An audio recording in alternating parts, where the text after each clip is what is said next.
Hello दोस्तों, कैसे आप लोग। और मैं डॉक्टर राज आज बात करने वाले हैं मूल अधिकारों का तीसरा पड़ाव, शोषण के विरुद्ध अधिकार। दोस्तों, इससे पहले हमने समानता का अधिकार पढ़ा, नंबर 2 स्वतंत्रता का अधिकार पढ़ा, नंबर 3 शोषण के विरुद्ध अधिकार। दोस्तों, मैं आपसे गुजारिश करता हूं कि आप मेरे क्रम वाइज वीडियो को सुनते रहिए, मूल अधिकार कंठस्थ हो जाएंगे आपके। यहीं से क्वेश्चंस बनते हैं। दोस्तों, आपका कोई भी क्वेश्चन बाहर नहीं जाएगा, लेकिन आप क्रम से वीडियो सुनते रहें। तो दोस्तों, इसमें दो ही अधिकार हैं, मात्र दो ही आर्टिकल हैं। शोषण के विरुद्ध अधिकार में दो ही आर्टिकल है, आर्टिकल 23 और आर्टिकल 24। बहुत सिंपल सा है, लेकिन बहुत ही मजेदार होने वाला है सेशन आज का। देखिए, आर्टिकल 23 क्या कहता है, नोट करते जाइए कि मानव दुर्व्यापार, यानी मानव, आर्टिकल 23 क्या करता है कि मानव दुर्व्यापार और बलात्श्रम के आदि के बारे में प्रतिषेध करता है। यानी मानव दुर्व्यापार, मानव का दुर्व्यापार मतलब मानव का कोई व्यापार नहीं होगा। बलात्श्रम, इसको डिफाइन करूंगा मैं अभी। मानव दुर्व्यापार बलात्श्रम के बारे में क्या करेगा, प्रतिषेध करता है। देखिए, इन शब्दों को, जो मानव दुर्व्यापार और बलात्श्रम को न्यायालय द्वारा समय समय पर परिभाषित किया गया, जो कुछ शब्द जोड़े गए कि मानव दुर्व्यापार होता क्या है। दोस्तों, इसमें कुछ चीजों को बताया गया कि मानव दुर्व्यापार और बलात्श्रम में क्या क्या आता है। मानव दुर्व्यापार मैं लिख देता हूं, आर्टिकल 23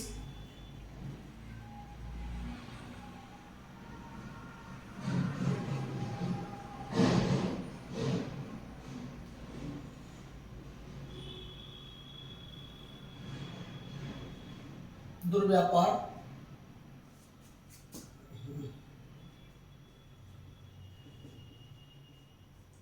एवं बलात्श्रम का प्रतिषेध करता है। देखिए, इसमें न्यायालय ने निर्धारित किया तो क्या क्या बताया इसके बारे में कि मानव दुर्व्यापार या बलात्श्रम क्या चीज होती है। देखो, इसमें कुछ चीजों को समय समय पर जोड़ा इन्होंने। पहला जोड़ा दास प्रथा। आप इन चीजों को नोट कर सकते हैं, क्योंकि ये इंपॉर्टेंट पॉइंट है। पेपर में जब आते हैं तो हम कंफ्यूज हो जाते हैं। पहला बताया दास प्रथा, यानी इसमें दास प्रथा को, कोई किसी को दास नहीं बना सकता, दास प्रथा का अंत हो गया है। तो ये बलात्श्रम और मानव दुर्व्यापार में समय समय पर डिफाइन न्यायालय ने किया कि दास प्रथा को बलात्श्रम के अंतर्गत रखा जाएगा। दूसरा है बेगार, बेगार या बलात्श्रम। आप समझ सकते हैं, बेगार या बलात्श्रम का मतलब आप काम करवा रहे हैं, आप पैसा नहीं दे रहे, इसे बेगार बोलते हैं। आप नॉर्मली, हम लोग इस क्षेत्र में ब्रज भाषा में, ब्रज में तो बहुत बोलते हैं बेगार करवा रहा है। बेगार मतलब किसी काम ले लो, पैसा ना दो, ये बेगार हो जाता है। और अगला है दोस्तों कि दास प्रथा के बाद बेगार, बेगार के बाद मानव का वस्तुओं का, मानव का वस्तुओं की भांति क्रय विक्रय, यानी मनुष्यों का, ये भी इसी आर्टिकल के अंतर्गत आता है। मनुष्यों का वस्तुओं की भांति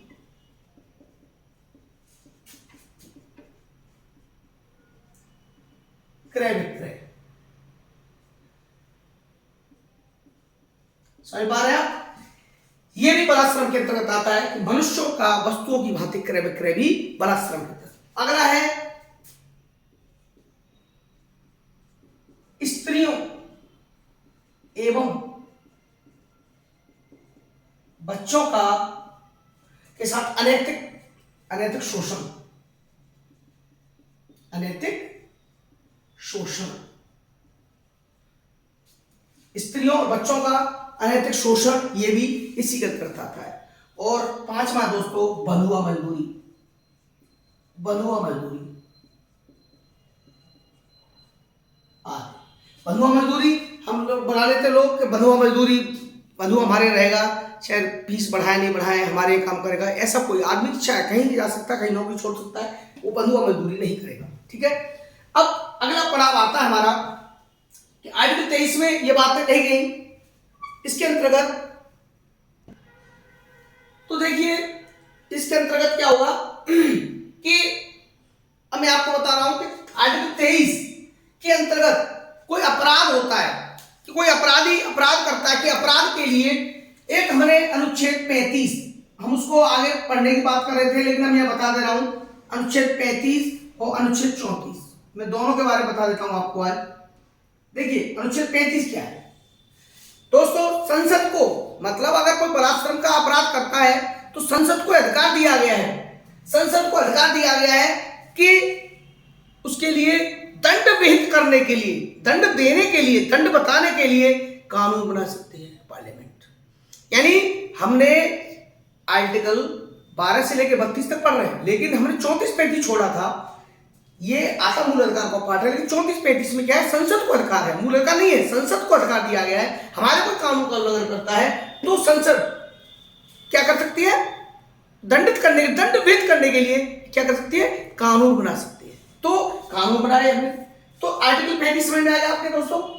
आर्टिकल 34 में बता देता हूं मैं। आर्टिकल 34 क्या है, देखिए आर्टिकल 4 क्या है कि सेना के विरुद्ध यानी मार्शल लॉ लागू हो जाता है। भारत के किसी राज्य क्षेत्र में कोई मार्शल लॉ लागू हो गया, ठीक है, कोई क्षेत्र दंगा पीड़ित कोई भी नागालैंड वगैरह वगैरह हो जाता है तो वहां पर संसद द्वारा कोई भी कानून लगाया गया कि आपको अधिकार है, सेना को अधिकार दे दिया गया तो वहां पर कोई मूल अधिकार का हनन नहीं माना जाएगा। यानी उसको आप कोर्ट में, सेना के विरुद्ध कोर्ट में नहीं जा सकते। दोस्तों एक बात और बताऊं, आर्टिकल 34 की तो बात हुई, आर्टिकल 35 में संसद ही कानून बना सकती है, विधानमंडल कानून नहीं बना सकता। विधानमंडल को कोई राइट नहीं है, सिर्फ राइट है तो संसद को है कानून बनाने का। तो 34-35 आगे हम बताते रहेंगे, इनको समझाते रहेंगे। देखिए अब ये 35 के तहत हमने संसद ने नियम बनाया कि एक नियम आया था बंधुआ मजदूरी प्रणाली उन्मूलन अधिनियम, बंधुआ मजदूरी प्रणाली उन्मूलन अधिनियम 1976 में आया था दोस्तों। ये बंधुआ मजदूरी प्रणाली अधिनियम 1976 में आया था, बंधुआ मजदूरी प्रणाली अधिनियम। ये एक नियम आया था, कानून आया था, इसके तहत ही हमने पार्लियामेंट ने बनाया था, संसद ने कानून बनाया कि कोई बंधुआ मजदूरी अगर कराता है तो उस पर एक एक्ट आया। इसके तहत तमाम दुनिया की, मेरे भारत शासन वाले वीडियो में आप देखेंगे कि तमाम ये वीडियो मैंने दिए हैं, दास प्रथा ये सब के बारे में। अगला है, जैसे इसी के अंतर्गत आया था महिलाओं और बच्चों का, महिलाओं एवं बच्चों का अनैतिक व्यापार निरोध अधिनियम, अनैतिक व्यापार निरोध अधिनियम यानी निरोध या निवारण अधिनियम। ये दोस्तों ये अधिनियम संसद ने बनाया, ये बनाया पारित कब किया, 1986 में पारित किया। यह अधिनियम महिला बच्चों का अनैतिक व्यापार से निरोध अधिनियम, अनैतिक व्यापार को दूर करने निवारण अधिनियम, महिलाओं का बच्चों के संबंधित 90 अभी बताया था मैंने, महिला बच्चों का अनैतिक व्यापार यहाँ हो गया, 1976 में बंधुआ मजदूरी का हो गया। ये सब समय समय पर सरकार द्वारा कानून बनाए गए और अधिनियम लाए गए, इनको पारित किया गया और लोगों की इसके लिए आधार पर हमें हमारा अधिकार को हनन होने से बचाया। एक केस और आया था दोस्तों, आपको बताऊं बहुत मजेदार, दीना बनाम भारत संघ।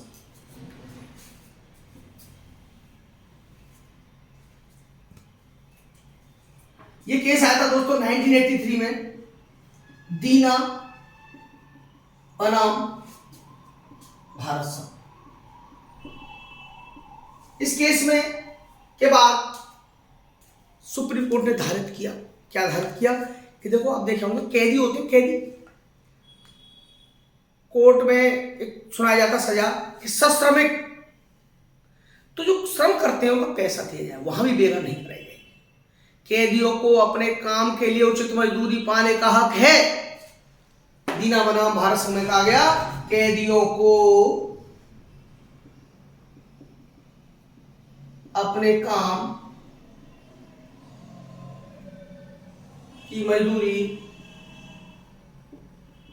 पाने का हक है। समझ पा रहे हैं आप लग रहा होगा 23 मार्जिन बहुत छोटा है, माना 2 रुपया बालाश्रम हो गया पेपर। अब पेपर यहाँ क्वेश्चन आता है तो आप कहते हैं मिलता नहीं है क्वेश्चन, कहाँ से आ गया ये?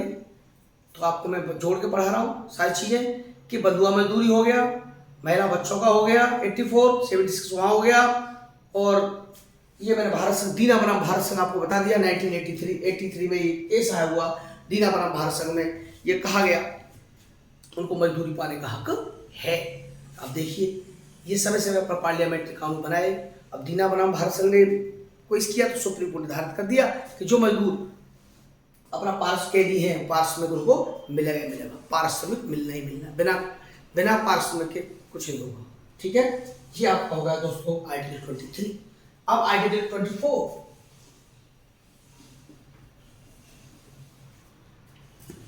मैं आपको जानबूझ के छोटी छोटी वीडियो दे रहा हूं दोस्तों, जिससे कि आपको बोरियत न हो, पढ़ने में आनंद आए और मूल अधिकारों को पढ़ने में थोड़ा इंटरेस्ट बना रहे। तो इसलिए मैं छोटी छोटी वीडियो आपको दे रहा हूं, जिससे आपको आनंद आएगा।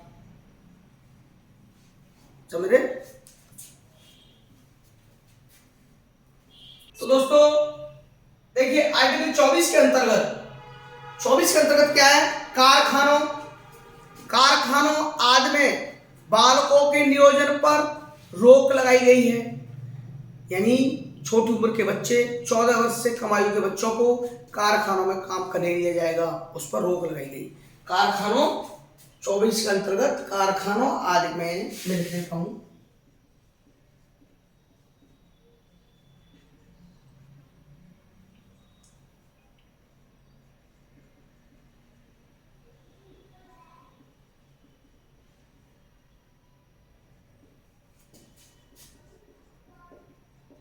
नियोजन पर रोक।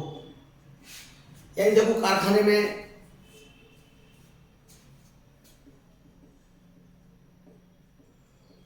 देखिए बच्चे काम करवा रहे हैं, 14 साल से कम बच्चे उम्र के बच्चों काम करवा रहे हैं, हानिकारक है। तो कई चीजें होती है, जैसे शारीरिक, मानसिक, सोशल, धार्मिक सारी सिस्टम खराब होते हैं। छोटा बच्चा है, वातावरण का प्रभाव पड़ेगा उस पर, वो काम में लगा रहेगा, वो जीवन पढ़ नहीं पाएगा, तो हमारा इनडायरेक्टली देश का नुकसान हो रहा है। शिक्षित नहीं हो पाएगा, हमारे यहाँ शिक्षा का स्तर गिरता जाएगा, ज्ञान नहीं बढ़ पाएगा। दूसरी बात, जब बच्चा कारखानों में काम करेगा भारी भरकम, तो वहाँ पर पॉल्यूशन होता है, पॉल्यूशन की मार से जल्दी बीमार होना, छोटे बच्चे पर लंग्स वगैरह में इफेक्ट आ जाए, बीमार हो जाएगा, जीवन उसका जल्दी खराब हो जाएगा, और इनडायरेक्टली सरकार को नुकसान हो, क्योंकि वो हॉस्पिटल जाएगा, वहाँ के लिए सारी सुविधाएं मुहैया कराई जाएंगी।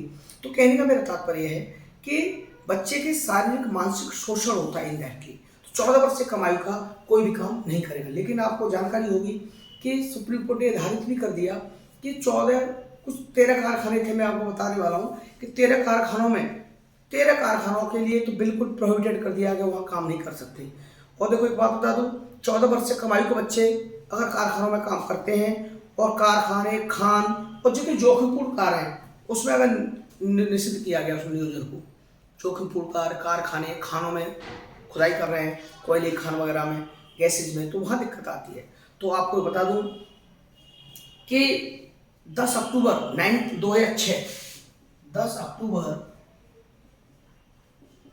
2006 में एक केस आया था, बाल श्रम प्रतिषेध और विनियमन अधिनियम, बाल श्रम प्रतिषेध अधिनियम 1986। ये 1986 का बाल श्रम प्रतिषेध अधिनियम था। इसमें इस बाल श्रम प्रतिषेध अधिनियम 1986 के द्वारा सरकार ने 10 अक्टूबर 2006 में एक नया बात जोड़ा। उसमें कहा गया कि 13 व्यवसायों को काम करने वाले लोगों पर अपराध होगा, और ये भी जोड़ दिया गया कि 3 माह से लेकर 1 वर्ष तक की तो कारावास की सजा, 3 महीने से लेकर 1 वर्ष तक तो कारावास की सजा, और 10,000 से लेकर 20,000 तक का अर्थदंड, जुर्माना, 50,000 तक जुर्माना सेट कर दिया गया। तो दोस्तों इसमें 13 व्यवसाय, लेकिन सुप्रीम कोर्ट ने बाद में निर्धारित किया, जब कोई केस था उस केस में निर्धारित किया कि किसी बच्चे के गरीब माँ बाप हैं, काम करने के लिए परेशान है, काम नहीं कर सकते, तो वो काम कर सकता है, लेकिन ऐसी जगह जहाँ पर उसके मानसिक शोषण न हो, कारखाने या भारी भरकम जोखिमपूर्ण कार्य न हो, वह कार्य कर सकता है, लेकिन फिर भी इसको प्रोहिबिट किया गया, उसकी परमिशन लेनी होगी। तो दोस्तों आर्टिकल 24 क्या कहता है? कारखानों, खानों, जोखिमपूर्ण कार्यों में करने पर नियोजन को प्रसिद्ध करता है। ये थे हमारे आर्टिकल 23 और 24 दोस्तों। तो अगले वीडियो में हम अगला मूल अधिकार पढ़ेंगे दोस्तों। तो इसी के साथ ही मैं आपसे गुजारिश करूंगा, मेरे चैनल को लाइक करिए, सब्सक्राइब करिए, कमेंट करिए, और दोस्तों सब्सक्राइब करने के बाद जो उस घंटी को बजा दीजिए, उस पर ऑल कर दीजिए, ऑल, जिससे कि आपको सारे मेरे नोटिफिकेशन मिलते रहे समय समय पर। आप मेरे जैसी वीडियो डलते ही आपको नोटिफिकेशन मिलेगा। आपको ध्यान से सुनिए दोस्तों, मैं बहुत अच्छे करके आपको क्वालिटी का वीडियो दे रहा हूँ। आप जैसा हो मुझे कमेंट दीजिए। थैंक यू दोस्तों।